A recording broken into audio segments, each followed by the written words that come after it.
Yes, now my people, welcome back to the channel. Colby here. Today is a highly anticipated episode. So before we begin, I want to quickly share that the next episode of Pokemon Advanced Adventures is the final episode of 2025, Christmas Eve. But that's enough talking, let's get into Duo Tournament Troubles.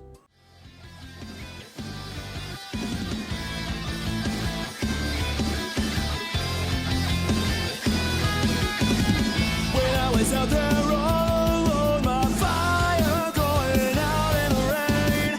I could have lost it all right then, but you were there to show me the way. You told me I'd be strong if I could just push through, and so I promise you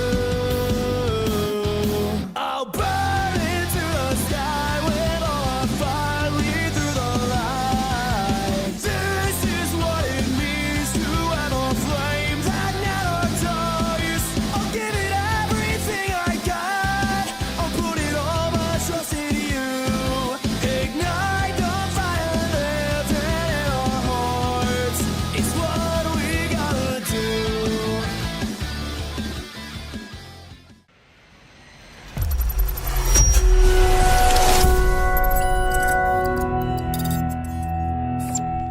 Brendan and I arrive at the stadium, happy to finally have some battles with other new trainers. Brendan is reading the rules and learns that trainers have to use 2 Pokemon each. I ponder before asking what Pokemon Brendan will use. Brendan smiles and says he will be using Riolu and Magnemite, since Magnemite hasn't fought much and is quite good in team-ups. And Riolu has been wanting to battle more often. I nod thoughtfully. I tell Brendan that I'll pick before we battle. Brendan nods and we both go to the waiting bay. We cut to see 2 girls prepping. The girl with the Eevee asks the girl with the pink Elekid what Pokemon she'll use. The girl says she'll be using her Elekid and Slowpoke. The other beams at her answer and says she'll be using Eevee and her Squirtle. Both girls smile warmly, and then the girl with the hat feeds her Elekid some pink berries, making Elekid happy. The girl tells Elekid that her mother made sure to send extra as she knew the tournament would be happening today. Elekid bounces happily, eager to battle. The girl with the Eevee asks the girl how come her mother sent pink berries over. The other girl says she's from the Orange Islands, and because her mother is a ranger, she helps protect Pinkin Pokemon on Pinkin Island. She also says that the island is where she befriended her Elekid. Both smile fondly and they get set. They then join the others at the battlefield, waiting to learn who battles who. We look at the screen and see it's Brendan and myself versus Kyle and Jackson, with the second round being the 2 girls versus a reporter duo. Brendan and I handled the 2 brothers fairly easily, with Riolu doing most of the heavy lifting. The girls made quick collective work against the reporting duo, with Elekid and Eevee being a good team. A few more battles happen between trainers, but finally the next round is Brendan and myself versus the 2 girls, who we now learn are Leah and Madison. Brendan locks eyes with Madison, acknowledging that she's a powerful trainer, having watched her previous matches. My eyes fall upon Leah, and my eyes light up with recognition. Leah's eyes follow suit, dilating with familiarity. I called out, telling her we should catch up after the battle. Leah smiles softly and agrees, saying it's been so long. Brendan sends out Magnemite, with Madison sending out Slowpoke. Leah focuses and sends out Squirtle. I take a deep breath. Reaching into my pocket, I clutch a Pokeball. I sigh before throwing the Pokeball with determination, and out comes Ghastly. Brendan's eyes widen in surprise. He asks when in the hell did I catch that thing, and I tell Brendan I'll explain later. He narrows his eyes, confused, but he nods. Ghastly glances around, visibly annoyed already. Slowpoke uses Psybeam, and Magnemite dodges it, flying over top and uses an Electro Ball.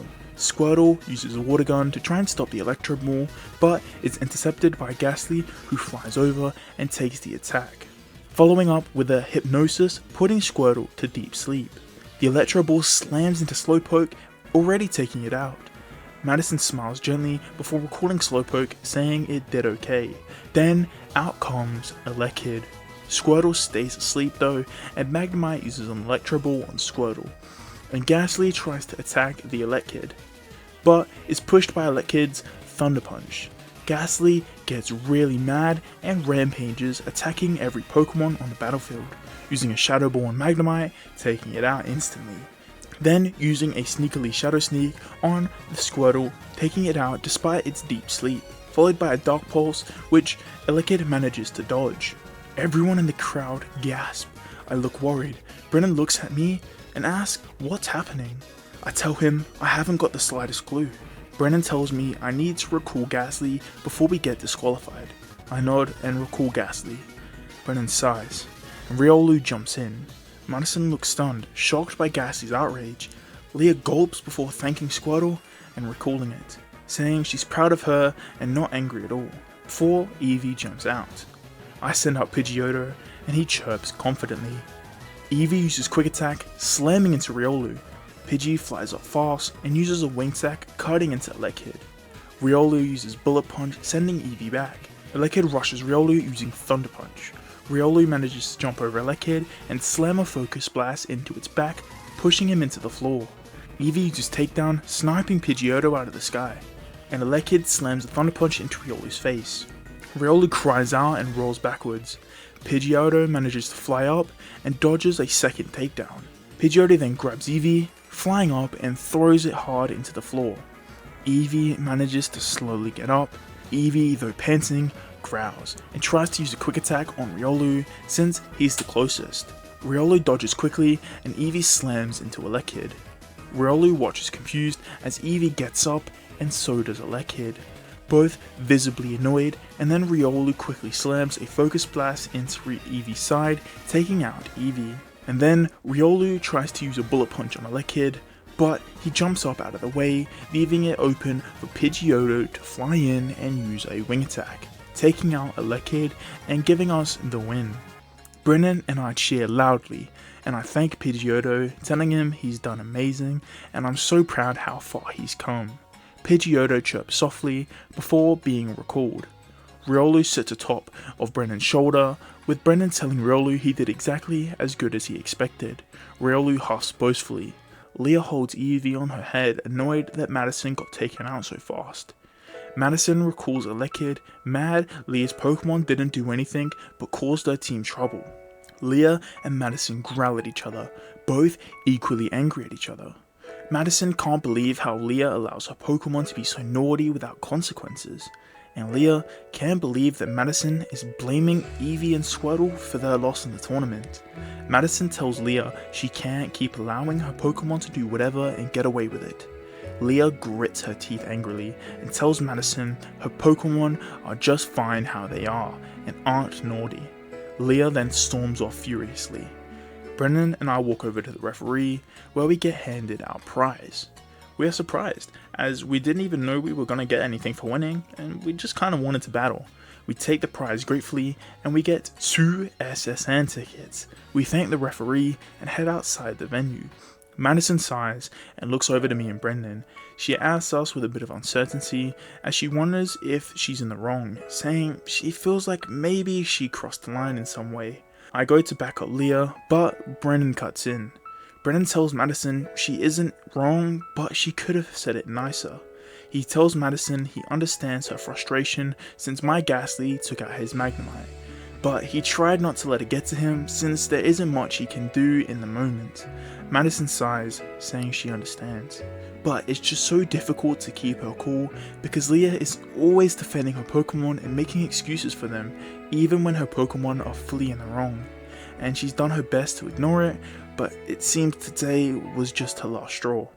Brennan smiles softly, telling Madison he can only imagine how annoying that must be. I slip away and head outside of the venue area. I head to the park and find Leah near a bench with Eevee. I ask if she's alright, and she sighs, saying she's fine, though it's not very convincing. She congratulates me for the win though, and I thank her and tell her it was fun to battle everybody. She nods, smiling slightly. She asks how I'm going as a trainer. I chuckle nervously, thinking about my first day as a trainer and yesterday. I tell Leah it's been a roller coaster. Leah chuckles and says she can understand that, saying she had to battle some guy dressed in a samurai costume just to get through Viridian Forest, like she doesn't even know what that's about. I tilt my head, unsure who she's even referring to. Leah then switches the topic, asking how many badges I have. I proudly say 1. Leah smiles and says she has 2. My proudness vanishes almost instantly. I then ask if the gym leader here is strong. Leah shrugs and says Misty was strong, but still beatable.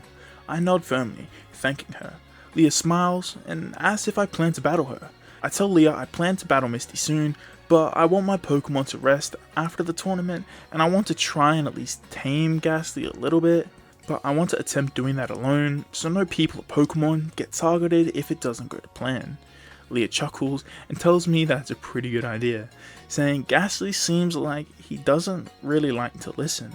I sigh and tell her how he's been moody since we met, and I accidentally caught him out of fear, since he jump scared me and Charmander out of nowhere in the forest. Leah chuckles, saying she wishes she was there to witness me scream like a little girl. I snarl slightly, not taking kindly to her joking about something that scared me. Leah then asks where I'm heading to next. I tell her I plan to go to Vermilion City after I take on Misty. Leah says she plans to go there as well. Suddenly, Squirtle pops out her Pokeball and walks over to Eevee and Charmander. We smile, and I ask Leah if she would like to hang out until we all decide to head to Vermilion. Leah nods and says she would love to, and wants to watch me battle Misty as well.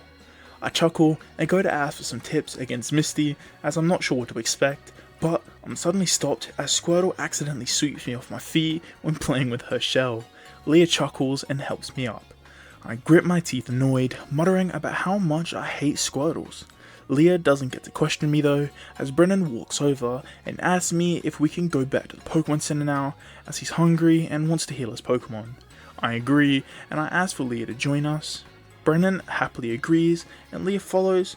We all walk inside and get our Pokemon healed. Well, that's all for this one, my people. Thank you so much for watching this episode. Next episode is the Christmas special and the final episode for 2025. So please let me know your thoughts and opinions down below. Keep them kind and friendly. Let me know your favorite part and what you hope to get for Christmas. I reply to everyone, by the way, so make sure you actually comment. With that all being said, this is it from me. Thanks so much for watching, and I'll see you all in the next Advanced Adventure.